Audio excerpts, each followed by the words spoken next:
একজন ডেভেলপারের দিনের বেশিরভাগ সময়ই কাটে ইউজার ইনপুট নিয়ে ভাবতে ভাবতে। কিন্তু আচ্ছা, কখনো কি ভেবে দেখেছেন যদি ইউজার ভুলভাল বা একদম অপ্রত্যাশিত কোনো ডেটা পাঠিয়ে দেয়, তখন আসলে কি ঘটে? আমাদের অ্যাপ্লিকেশনটা কি সাথে সাথে ক্র্যাশ করে? যদি ওই ডেটা আটকানোর মতো কোনো ব্যবস্থা না থাকে, তাহলেই কিন্তু এই ভুলভাল ডেটা সোজা আমাদের সিস্টেম বা ডাটাবেসের ভেতরে ঢুকে পড়ে। আর তার ফল কি হতে পারে ভাবা যায়?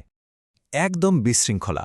মানে আপনার ডাটাবেস হয়ে যেতে পারে জগাখিচুড়ি, অ্যাপ্লিকেশনটা যখন তখন ক্র্যাশ করতে পারে, আর সবচেয়ে বড় কথা, মাঝরাতে ঘুম থেকে উঠে হয়তো ডিবাগিং করতে বসতে হবে।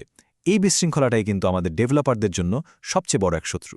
তো এই যে ডেটার কারণে বিশৃঙ্খলা, এটাই আমাদের আজকের আলোচনার মূল বিষয়। আর চলুন এর একটা দারুণ সমাধানও খুঁজে বের করা যাক। আর এই সমস্যার সমাধানটা লুকিয়ে আছে নেস্ট.js-এর একটা খুবই পাওয়ারফুল ফিচারের মধ্যে, পাইপস। চলুন একটু গভীরে গিয়ে দেখি এই ডেটার গেটকিপার আসলে ঠিক কিভাবে কাজ করে। তো এই পাইপ জিনিসটা আসলে কি?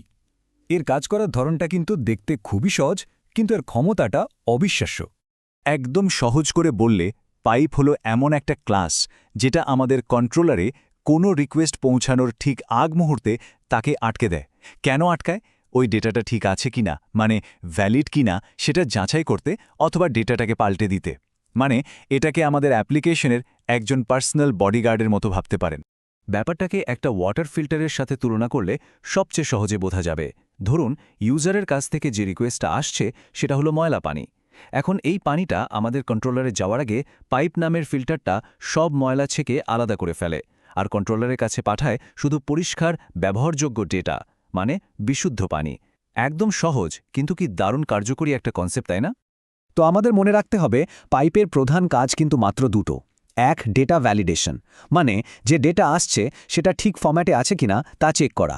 আর দুই, ডেটা ট্রান্সফরমেশন, মানে ডেটাকে এক টাইপ থেকে আরেক টাইপে বদলে দেওয়া। থিওরি নিয়ে তো অনেক কথা হলো, এবার একটা রিয়েল লাইফ উদাহরণ দেখা যাক। তাহলেই দেখবেন পুরো ব্যাপারটা একদম পরিষ্কার হয়ে যাবে।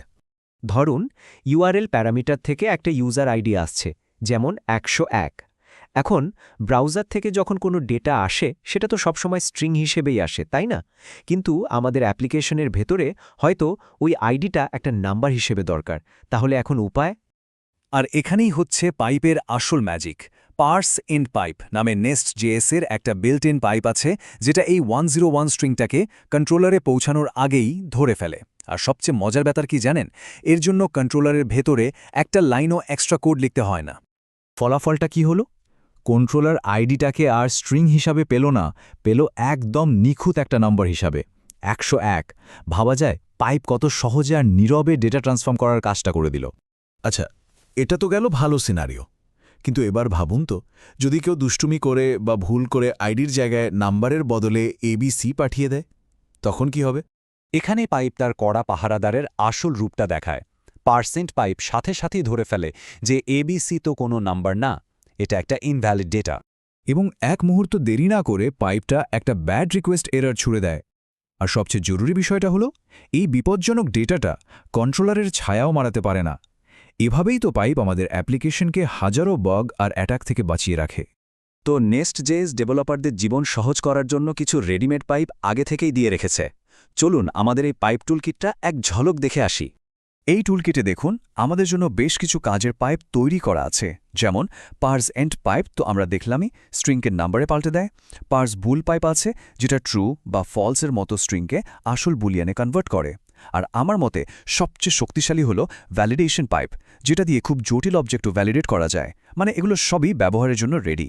এই বিল্ট ইন পাইপগুলো ব্যবহার করা অনেকটা রান্নার জন্য রেডিমেড মশলা ব্যবহারের মতো, খুবই সহজ আর কাজও হয় ঝটপট।